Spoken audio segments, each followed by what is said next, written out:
Hello guys, my name is Trisha. Welcome to my YouTube channel. जैसा कि आप जानते हैं, हमने अपनी पिछली वीडियोस में 56 तक के क्वेश्चन की सीरीज़ ख़त्म कर ली थी। आज हम उसके आगे के क्वेश्चन करेंगे। So let's come on question number 57। सो देखिए क्वेश्चन नंबर 57 में क्या कहा गया है। X and Y are partners in a firm sharing profits and loss in the ratio of 5:3। X और Y पार्टनर्स है एक फर्म में जो अपना प्रॉफिट एंड लॉस बांटते हैं 5:3 में। On 31st March 2018 there balance sheet was as under. 31 मार्च की हमें बैलेंस शीट दे रखी है। On 1 April 2018 Z is admitted as a partner. हमें यहाँ पे 31 मार्च 2018 की बैलेंस शीट दे रखी है, आपकी बुक में होगी, नहीं तो यहाँ से भी देख लीजिएगा। 1 अप्रैल 2018 को Z को एक पार्टनर के रूप में एडमिट किया गया। X surrenders 1/4 of his share and Y 1/3 of his share in favour of Z। X ने अपने हिस्से में से 1/4 शेयर सरेंडर किया और Y ने 1/3 शेयर हिस्सा अपने में से Z को दिया। Goodwill is valued at ₹1,60,000। Goodwill की टोटल वैल्यू हमें गिवन है 1,60,000। Z brings in only 2/5 of his share of goodwill in cash and ₹1,50,000 as his capital। Means Z अपने में से उसने सिर्फ 2/5 हिस्सा ही गुडविल का कैश में दिया। मीन्स 1,60,000 से हम पहले तो न्यू प्रॉफिट शेयरिंग रेशियो निकालेंगे, उसके द्वारा Z का शेयर निकाल लेंगे, गुडविल उसे कितना देना है। फिर उसमें से 2/5 हिस्सा उसने कैश में दिया है, बाकी हिस्सा 3/5 हिस्सा जो है वो उसने नहीं दिया है ना।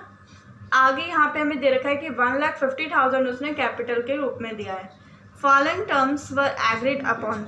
ये टर्म्स पर एग्रीड हुए थे वो लोग, मतलब ये टर्म्स देखी गई थी, देखा गया था कि ये चीज़ कम है, ये चीज़ ज़्यादा है, ये चीज़। First premises is to be increased to ₹2 lakh and stock by ₹5,000। मतलब प्रीमिसेस जो है बढ़ गया था, उसकी वैल्यू, प्रीमिसेस की वैल्यू बढ़ गई थी 2 लाख, मतलब 2 लाख हो गई थी। प्रीमिसेस की वैल्यू 2 लाख हो गई थी, ठीक। और स्टॉक की वैल्यू 5,000 से बढ़ गई थी। 2 लाख हो गई थी कितनी, 1,50,000 की, मतलब 50,000 से वैल्यू बढ़ी है, से वैल्यू बढ़ी है।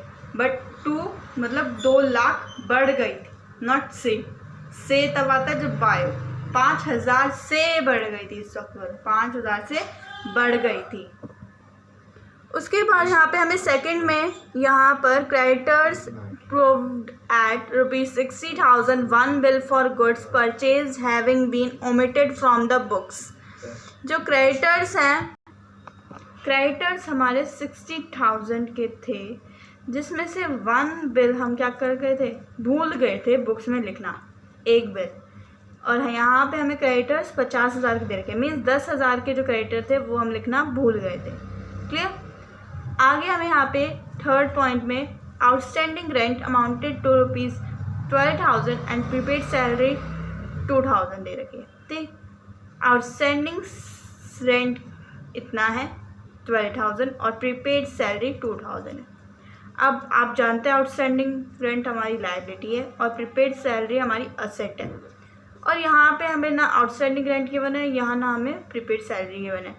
तो इसका मतलब 12,000 से आउटस्टैंडिंग रेंट बढ़ रहे हैं और 2,000 से असेट बढ़ रहे हैं, ठीक। आगे हमें फोर्थ में गिवन है liability on account of provident fund was only ₹10,000। Liability on provident fund, provident fund 15,000 के बने हुए थे, लेकिन थे कितने, 10,000 के। मीन्स 5,000 हमारा कम हो जाएगा और लायबिलिटी कम हुई, profit comes on credit side of revaluation account. Okay आगे देखिए फिफ्थ में liability for workman compensation claim was ₹16,000। जो वर्कमैन कंपनसेशन क्लेम था वो 16,000, मतलब दावा किया गया था 16,000 का, लेकिन हमने रिजर्व तो 40,000 का बनाया। मीन्स 24,000 हमारे बचे रिजर्व में, वो हम क्या कर देंगे, पार्टनर्स को डिस्ट्रीब्यूट कर देंगे। अब रिवैल्यूएशन अकाउंट बनाना है हमें, कैपिटल अकाउंट बनाना है और ओपनिंग बैलेंस शीट बनानी है। क्लियर।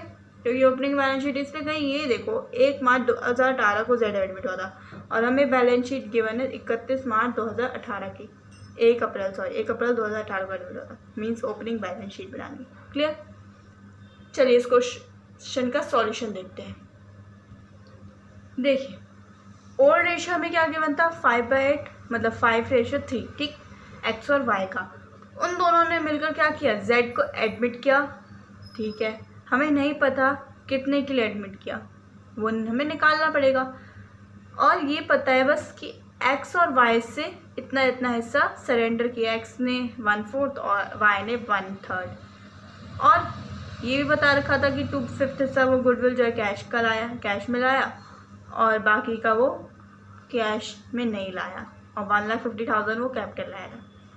अब हम निकाल लेते हैं सबसे पहले न्यू रेशियो। ओके, सो एक्स का ओल्ड रेशियो में क्या गिवन था 5/8।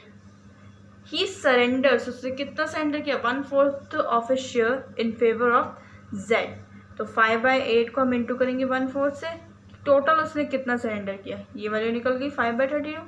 ऐसे ही वाई का निकालेंगे, Y's old ratio is 3/8, he surrenders 1/3 of a share in favour of Z, that is 3/8 को हम 1/3 से मल्टीप्लाई करेंगे, जिससे हमें टोटल वैल्यू पता चल जाएगी कितना उसने सरेंडर किया होगा। तो 3/24।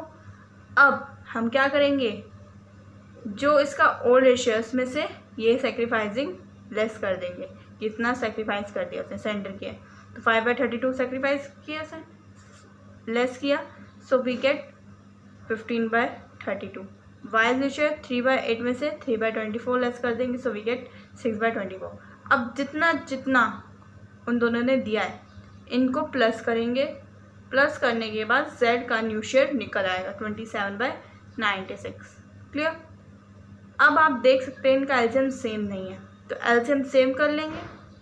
एलसीएम सेम करने पे हमारा न्यू रेशियो ये निकल के आएगा, और कटिंग करेंगे 3 से कट जाएगा, ये 3 से कटने पे 3 9 27, 3 24, 3 15 45।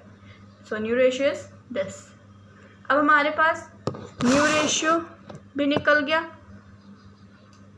न्यू रेशियो भी निकल गया, और साथ ही साथ सेक्रीफाइसिंग रेशियो भी निकल जाएगा। कैसे, ओल्ड रेशियो गिवन है और न्यू रेशियो हमने निकाल लिया है। ये आपने शायद अभी देखा नहीं होगा, हमने इसका एलसीएम लिया है। एलसीएम लेने पे ये चीज़ आ जाएगी, और ये चीज़ आने पे हम कटिंग कर देंगे। क्लियर। तो सेक्रीफाइसिंग रेशियो का फॉर्मूला होता है old ratio minus new ratio. So old ratio X का 5/8 था और new ratio 15/32। When we deduct 15/32 from 5/8 we get 5/32।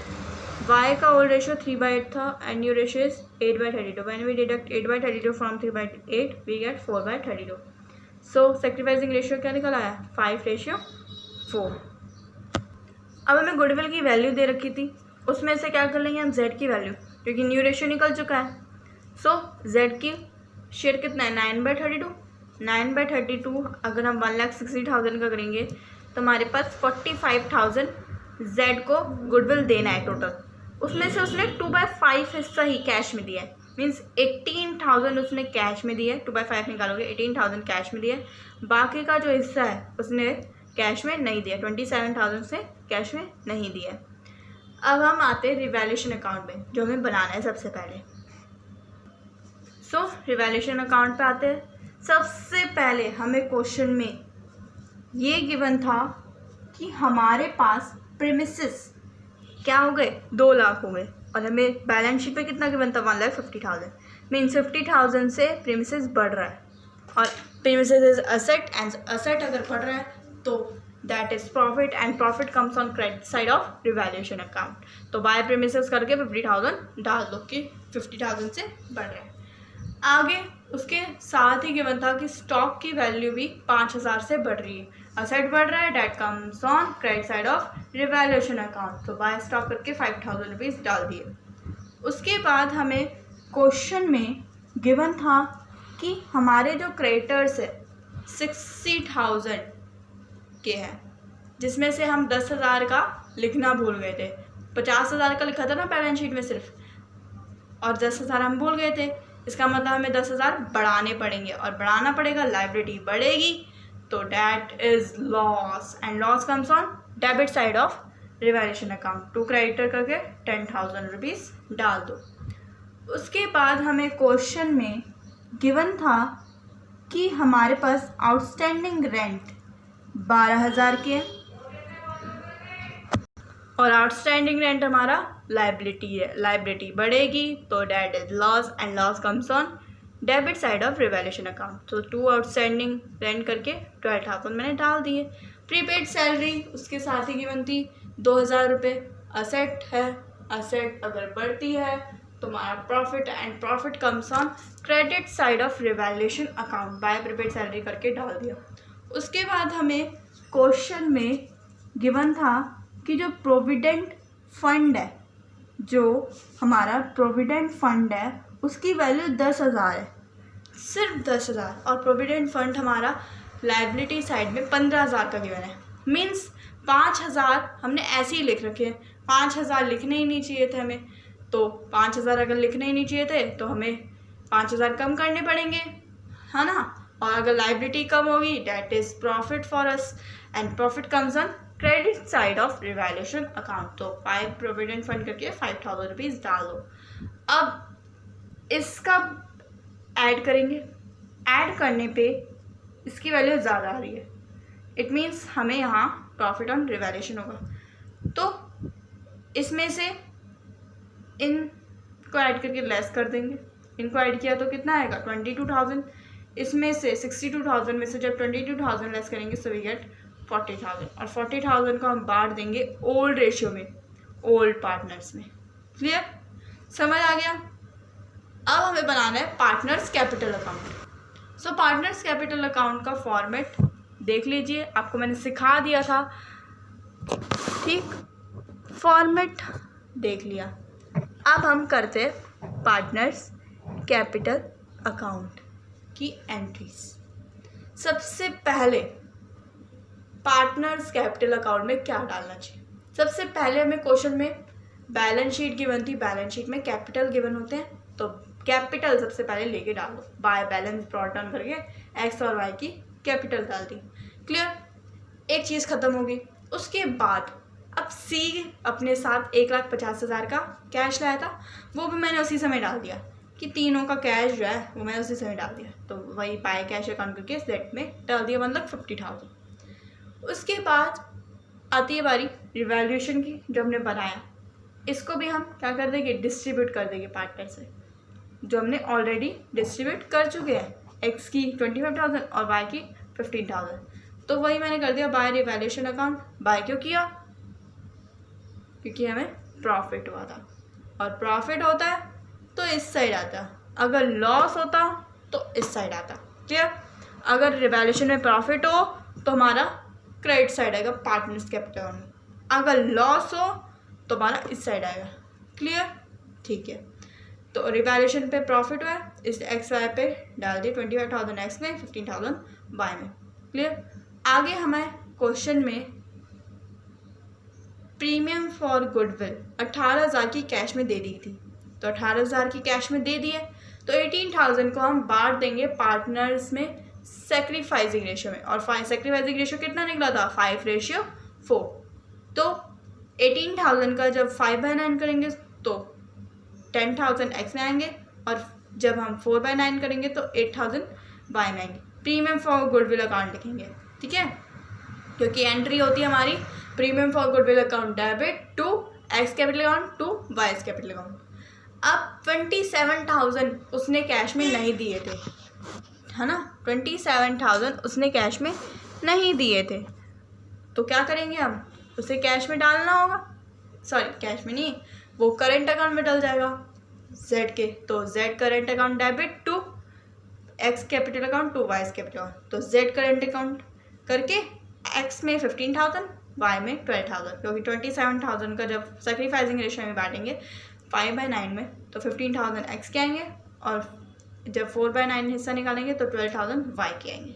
Clear, आगे हमें बैलेंस शीट में गिवन था कि वर्कमैन कंपनसेशन रिजर्व 40,000 का गिवन था, जिसमें से क्लेम सिर्फ 16,000 का किया गया था।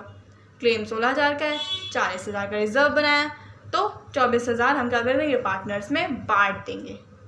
पार्टनर्स में 24,000 बांट देंगे। तो 24,000 का जब हम ओल्ड रेशियो में बांटेंगे, 5:3 में 5/8 निकालेंगे तो 15,000 एक्स में आएंगे और 3/8 निकालेंगे तो 9,000 वाई में आएंगे। उसके बाद हमें बैलेंस शीट में असेट साइड में एडवर्टीजमेंट एक्सपेंस गिवन था, और एडवर्टीजमेंट एक्सपेंस मैंने आपको पहले ही बताया लॉस होता है, और लॉस है तो इधर आएगा। तो 2 एडवर्टीजमेंट एक्सपेंस करके 16,000 का एडवर्टीजमेंट एक्सपेंस था। 16,000 का जब हम ओल्ड रेशियो में बांटेंगे, 5/8 करेंगे तो 10,000 एक्स में और 3/8 करेंगे तो 6,000 वाई में आएगा। अब और कुछ तो नहीं आने वाला, मैंने इसको ऐड किया तो मेरा ये टोटल आया, एक्स का 3,25,000, वाई का 1,79,000 और जेड का 1,50,000। इसमें से 3,25,000 में से मैं 10 लेस कर दूंगी तो मेरा इतना बैलेंस बचेगा। 1,79,000 में से 6,000 लेस कर दूँगी तो मेरा इतना बैलेंस बचेगा, 1,73,000। 1,50,000 से लेस करने के लिए है नहीं तो टोटल लिख दिया 1,50,000। तो बैलेंस निकल आया, कैपिटल अकाउंट निकल आई, ऐड करने पे यही आ जाएगा। क्लियर, कैपिटल अकाउंट बन गया। अब हमें क्या बनानी है, ओपनिंग बैलेंस शीट, बस। तो देखिए उसमें क्या किया हमने। ओपनिंग बैलेंस शीट में आते हैं। सबसे पहले जो पुरानी बैलेंस शीट के आइटम्स हैं वो हम लाइबिलिटीज़ भर लेते हैं। क्रेडिटर्स हमारे 60,000 के थे, उसमें कोई चेंजेस नहीं आए, सॉरी 50,000 के दे रखे थे, लेकिन हो कितने गए थे, 60,000 के। 10,000 के हम भूल गए थे, 60,000 के डाल दिए। प्रोविडेंट फंड हमारा 10,000 का था, लेकिन हमें बैलेंस शीट में गिवन था 15,000 का, तो 5,000 उसमें से लेस कर देंगे। 10,000 के बारे प्रोविडेंट फंड होंगे, कम हो रहे हैं ना इसलिए। लाइबिलिटी हमें, सॉरी रिजर्व हमने बांट दिया है, पर क्लेम हमें कितने का किया गया था, 16,000 का, तो वो हमने लिख दिया यहाँ पे। कैपिटल अकाउंट हमने बना लिया था और बैलेंस हमारे निकल आए थे। जो बैलेंस लिखना है वो हम यहाँ पे लिख देंगे, सेम एज एक्स का 3,15,000, वाई का 1,73,000, जेड का 1,50,000। जब ऐड करेंगे 6,38,000, और इसके साथ साथ आउटस्टैंडिंग रेंट भी था, 12,000 का लिख दिया। इस साइड आते हैं, बैंक में 29,000 ऑलरेडी था, उसमें कोई चेंजेस नहीं है तो वैसे का था। डेटर्स 1,80,000 के वैसे के वैसे। स्टॉक हमारा 1,25,000 का था, जिसमें से 5,000 बढ़ गए थे, 1,30,000 के हो गए थे।